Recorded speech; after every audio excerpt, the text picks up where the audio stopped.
Hello, good morning students.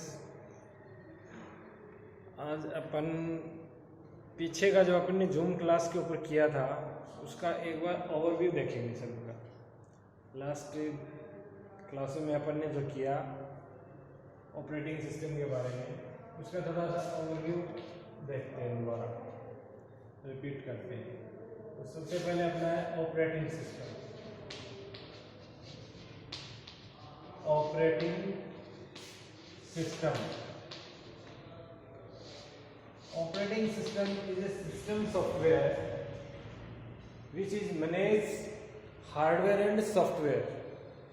Which is manage hardware and software. एक system software होता है जो हार्डवेयर को और सॉफ्टवेयर को मैनेज करने का काम करता है।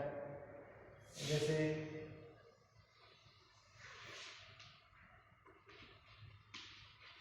हार्डवेयर,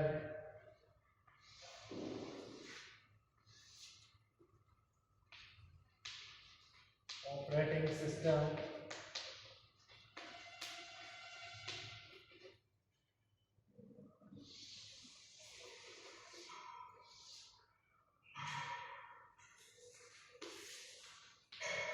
एप्लीकेशन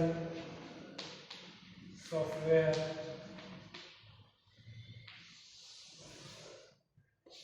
और user.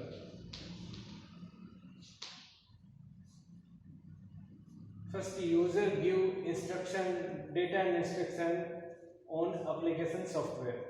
Application software displays these command to operating system, and operating system processing according to given commands and data from hardware. Hardware से क्या कराएगा, ये वर्क करवाएगा ऑपरेटिंग सिस्टम। तो एप्लीकेशन सॉफ्टवेयर और हार्डवेयर के मध्य इंटरफेस का काम करता है ये ऑपरेटिंग सिस्टम। इसका काम करता है इंटरफेस का। तो इसकी डेफिनेशन में मैंने आपको बताया, ये एक सिस्टम सॉफ्टवेयर होता है जो सॉफ्टवेयर और हार्डवेयर को मैनेज करने का कार्य करता है। ये ऑपरेटिंग सिस्टम का थोड़ा इंट्रोडक्शन है। इंस्ट्रक्शन, यूजर गिव इंस्ट्रक्शन या यूजर इंटरफेस एप्लीकेशन होती है, उसके ऊपर अपना इंस्ट्रक्शन एंड कमांड्स देता है, और ये सॉफ्टवेयर किसको डिस्प्लेस कर देता है, वो कमांड किसको सेंड कर देता है, ऑपरेटिंग सिस्टम को, और ऑपरेटिंग सिस्टम उसके अकॉर्डिंग हार्डवेयर से वर्क करवाता है, प्रोसेस करवाता है। तो ये आपका ऑपरेटिंग सिस्टम का इंट्रोडक्शन है। अब ऑपरेटिंग सिस्टम के फंक्शन आपको बताए थे, मैं बता चुका हूँ सब कुछ। ऑपरेटिंग सिस्टम के फंक्शन, सबसे पहला है process controlling. Process controlling,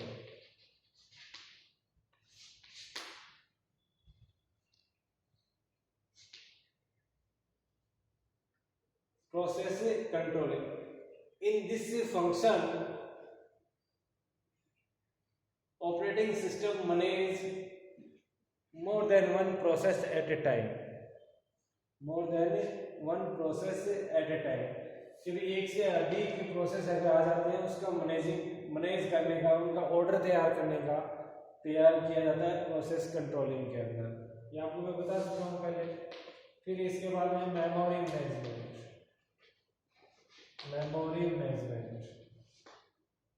memory management के अंदर क्या किया जाता है, मेमोरी को मैनेज किया जाता है कि कौन से प्रोसेस को कितनी मेमोरी प्रोवाइड करानी है, कौन से प्रोसेस से मेमोरी डी एलोकेट करानी है।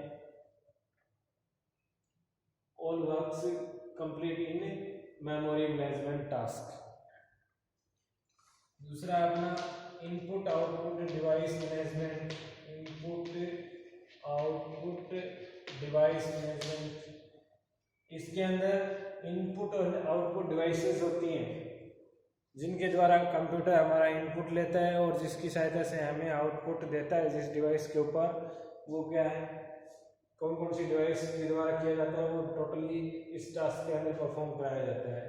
फिर इसके बाद था अपना फाइल मैनेजमेंट।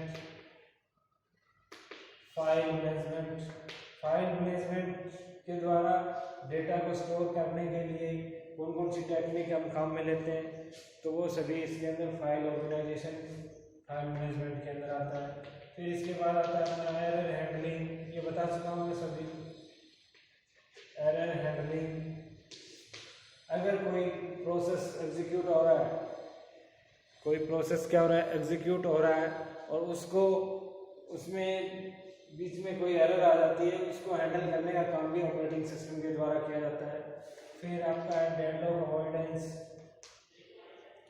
डेडलॉक अवॉइडेंस, अगर आपके सिस्टम में डेडलॉक आ जाता है और उसको अवॉइड करने की भी रिस्पॉन्सिबिलिटी किसकी होती है, ऑपरेटिंग सिस्टम की। तो ये था आपका फंक्शन, कुछ आपको मैंने पहले भी बता चुका हूँ ऑपरेटिंग सिस्टम के फंक्शन। इसके बाद अपन ने किया था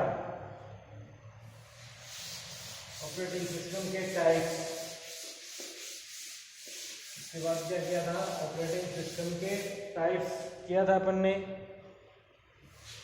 टाइप्स ऑफ ऑपरेटिंग सिस्टम, सबसे पहला आपको सीरियल ऑपरेटिंग सिस्टम, जिसमें सीरियल वाइज एग्जीक्यूट होते हैं प्रोसेस। दूसरा आपको बताया था बैच ऑपरेटिंग सिस्टम, जिसमें सिमिलर टाइम के प्रोसेस होते हैं, उनका बैच बना के एग्जीक्यूशन किया जाता है। फिर इसके बाद आपको बताया था मल्टी टास्किंग और मल्टी यूजर ऑपरेटिंग सिस्टम। ये दोनों मल्टी प्रोग्रामिंग कंसेप्ट के ऊपर होते हैं। मल्टी टास्किंग के अंदर वे ऑपरेटिंग सिस्टम आते हैं जो एक साथ एक से अधिक टास्क को परफॉर्म कर सकते हैं, और मल्टी यूजर की कैटेगरी के अंदर वे सभी ऑपरेटिंग सिस्टम आते हैं जिनके ऊपर more than one user work कर सकते हैं। मल्टी, फिर इसके बाद में आपको बताया था multi processing. Multi processing operating system, in which category which operating system include who manage multiple processor। Multiple processor, इस कैटेगरी में उस ऑपरेटिंग सिस्टम को शामिल किया जाता है जो एट ए टाइम एक से अधिक प्रोसेसर को मैनेज करता है, यानी इसके अंदर एक साथ एक से अधिक प्रोसेसर काम करते हैं प्रोसेसिंग का। इसको पैरेलल ऑपरेटिंग सिस्टम भी बोलते हैं। पैरेलल का मतलब होता है समानांतर। पैरेलल का मतलब क्या होता है, समानांतर, क्योंकि इसमें एक से अधिक जो प्रोसेसर होते हैं वो समानांतर काम करते हैं, इसलिए इसका नाम क्या रखा गया, पैरेलल ऑपरेटिंग सिस्टम। एक से अधिक प्रोसेसर इसमें काम में लिए होते हैं, इनके अंदर सिंगल प्रोसेसर के ऊपर काम किया जाता है, और ये क्या होते हैं, एक से अधिक प्रोसेसर के ऊपर कार्य करते हैं। फिर इसके बाद है time sharing operating system. Time sharing operating system,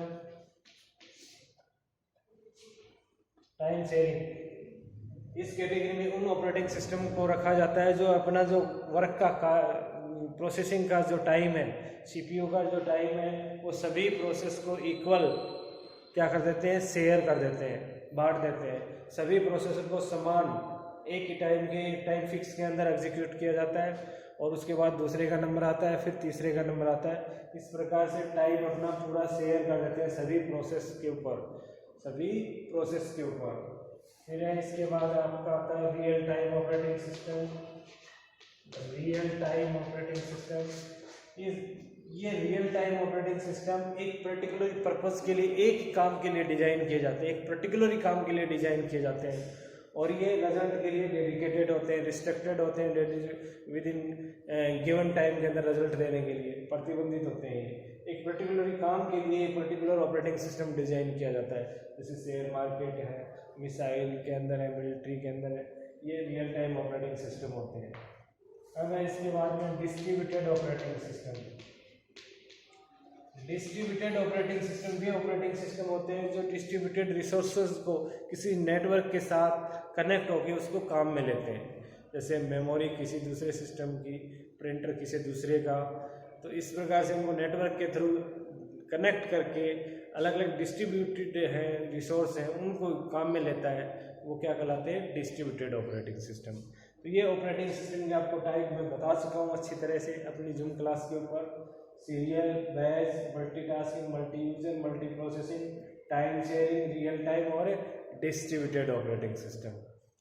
मेरे ख्याल में आपको पता होगा, ये आपने पढ़ भी लिया होगा और ये आपकी याद भी होगा। तो ये था types of A operating system.